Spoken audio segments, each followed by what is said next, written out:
All right, guys, I'm out in my garage and I've got an order to make a bunch of these on the CNC router.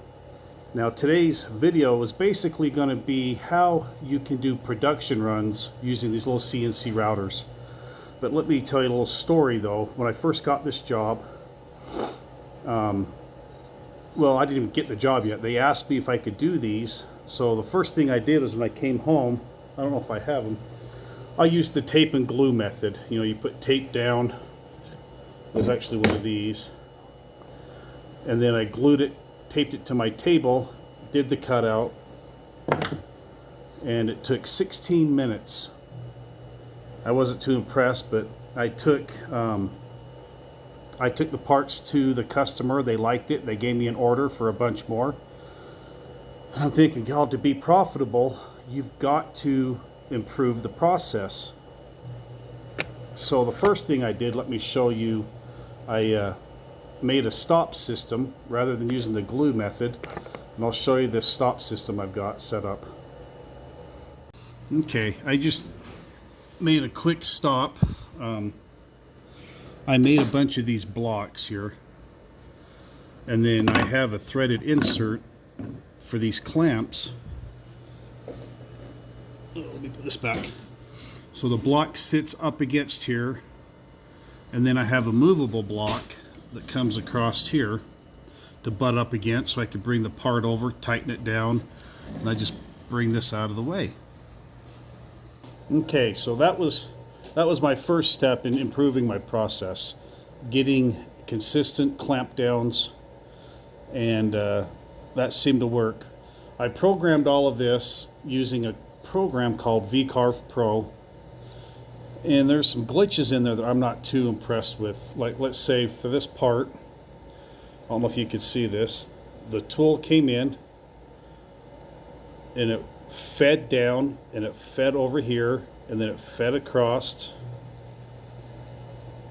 feed back down, feed over. So what I did was I did away with that. I went into the G code, changed it to, I don't know if you can see this or not, to where it would start here, rapid to the depth, rapid up to here, feed, rapid down, rapid over. And I went from, I think, 6 passes to 4. And that was the first thing I changed. And that I think bought me 2 minutes, or it saved me 2 minutes. Ran it, it worked. And then the next thing I changed was into the G code again, where the end mill comes down into here. It would come over, feed back, feed down, feed over, and vice versa. Well, I didn't like that, so I wanted to change it to where it would go feed down, feed across. Oh, where's my pencil? And then Z would go down here and then feed across, Z down, feed across. So I eliminated a bunch of steps on there, and that saved me another minute or two. Well, then the next thing I looked at was, again, X-Carve, the way it post processes. Where you at? It came here, came down in Z, fed across, and then wanted to wrap it up, wrap it over, feed back down, feed over, wrap it up, and it's like, oh my hell, this is killing me. So I went into the G code again in Notepad, changed the G code to rapid down, feed across, rapid down, feed across, rapid down, feed across. And I did it for this side too. And I cut more than 10 minutes off my cycle time. And if you guys have a multiple, like I got tons of these parts to make, and I wasn't profitable at 15 minutes a piece, obviously. And I cut it down to 10 minutes a piece, and then 12 minutes or 8 minutes, and now I believe the final count was 4 minutes and 15 seconds. But let me go ahead and I'll show you guys my setup, or how I run these. Okay, the very first thing I do is I have a VFD spindle, so I just turn on my spindle.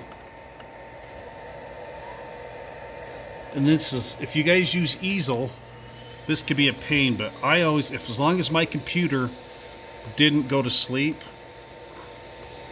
let me show you here. I go to carve again, and then I do their typical crap. But instead of doing the probe over again, you hit manual, use last position, the spindle is on, now hit carve, and then I'll take you over to show you what it looks like when I hit carve.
Okay, as you can see, I cut a lot of time off that cycle time, and when you're doing production runs, the key is keeping that cutter in the material, because you don't get paid when that cutter is not out of the material, and the speed.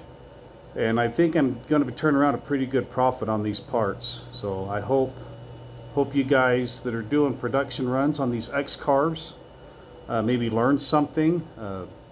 It's always about continuous improvement on these, and don't be afraid to change your G-code to make it better.